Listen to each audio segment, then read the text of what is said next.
Con César Delgado Guembes, ex oficial mayor del Congreso de la República, y bandar un poco, doctor Delgado Guembes, este tema, ¿no? Primero, este viaje a China por parte de los congresistas de la República. ¿Hubo delito, infracción o no pasó nada? Ellos fueron prácticamente financiados por esta empresa privada. ¿Qué configura aquí? Bueno, en principio se trata de una invitación cursada por una empresa privada para un viaje a China. La empresa privada es mexicana. De acuerdo al Código de Ética, existen dos normas que deberían revisarse. La primera es la relacionada con la prohibición que tienen los congresistas de aceptar invitaciones. Correcto. Donaciones. Donaciones y dádivas. Y dádivas, exacto. Y por otro lado, el mismo Código de Ética prevé que los congresistas deben evitar recibir cualquier tipo de atención que pueda suponer la afectación, la influencia en el ejercicio de sus funciones representativas. Son dos aspectos que tendrá que examinar la Comisión de Ética en caso que se inicie una investigación de oficio. Ahora, lo interesante del caso es que aparentemente una de las personas que viaja a China con el dinero de la empresa mexicana es precisamente la presidente de la Comisión de Ética. Ajá. Entonces, ¿cómo se entiende eso? Bueno, el asunto será que algún miembro de la comisión, o en todo caso algún congresista, podrá presentar una denuncia ante la Comisión de Ética y se resolverá por mayoría si se investiga o si no se investiga. Si se investiga, la señora presidente de la Comisión de Ética tendrá que inhibirse y dejar que la comisión, mientras que la investigan, cumple con el proceso que tienen que llevar a cabo. Ese sería el caso. El camino, ahora, el caso. Y como sabemos, señor Delgado Guembes, la Comisión de Ética tiene como umbral la, digamos, suspensión de 120 días, ¿no? Sin goce de haber, más nada. No. La Comisión de Ética no puede sancionar con la suspensión a los congresistas. Solamente los puede amonestar, llamar la atención y además multarlos. Pero la suspensión solamente la puede decidir el Pleno del Congreso, en este caso a partir de una recomendación de la Comisión de Ética. Pero tú me has preguntado también si es que habría alguna infracción de la Constitución o si habría la comisión de un delito. Exacto. Estos dos temas serían objeto, en todo caso, del examen de la Subcomisión de Acusaciones Constitucionales. Hasta donde puede verse por la información que se ha cursado, no habría, por los hechos, no habría la comisión de ninguno de los delitos típicos vinculados al ejercicio de la función, como podría ser los delitos de concusión, peculado, cohecho o tráfico de influencias. No hay datos suficientes como para afirmarlo. Y en cuanto a la infracción de la Constitución, hasta donde se conoce, primero tendría que investigar la Comisión de Ética cuáles son los alcances de esa invitación o de esa atención recibida. Si la investigación lleva a conclusiones mayores por la información que acumule, en ese caso tendrá que determinarse si es que hay una infracción de la Constitución, además, que pudiera llevar o a la suspensión, a la inhabilitación o a la destitución de los congresistas. Wow, o sea que tenemos varios escenarios, ¿no es cierto? O la destitución. En ese caso, ¿en algún caso cabe la posibilidad, digamos, de que sean desaforados? Solamente si es que se entiende que ha habido infracción de la Constitución y se los acusa por esta causa. En ese supuesto, una acusación constitucional culmina con la aprobación que realiza el Pleno del Congreso de cualquiera de las tres sanciones. Suspensión del congresista, destitución del congresista e inhabilitación del congresista. Esas son las penas que pueden darse en el Congreso, en sede parlamentaria, si es que se ha cometido infracción de la Constitución.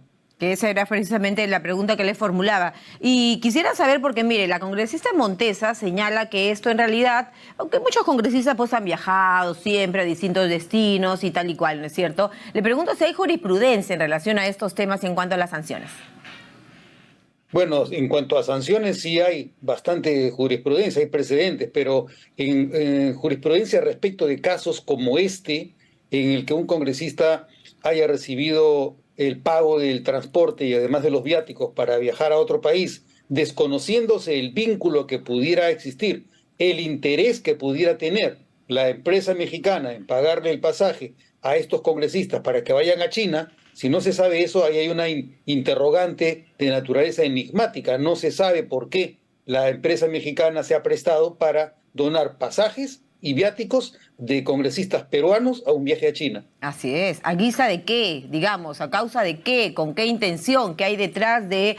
Permítame usted digamos aquí el comentario, doctor Delgado Gómez, pero te puede invitar 1000 empresas. El tema es qué puede y no puede, qué debe o no debe, qué le permite la ley o qué no a un congresista de la República. Esa es la pregunta, ¿no? Así es. Bueno, en este caso es claro porque el Código de Ética señala que los congresistas no deben prestarse a recibir atenciones que puedan suponer la afectación imparcial en el ejercicio de su función. Y además se supone que no pueden recibir donaciones ni invitaciones de ninguna naturaleza de terceros o de terceros privados, ¿no? Naturalmente.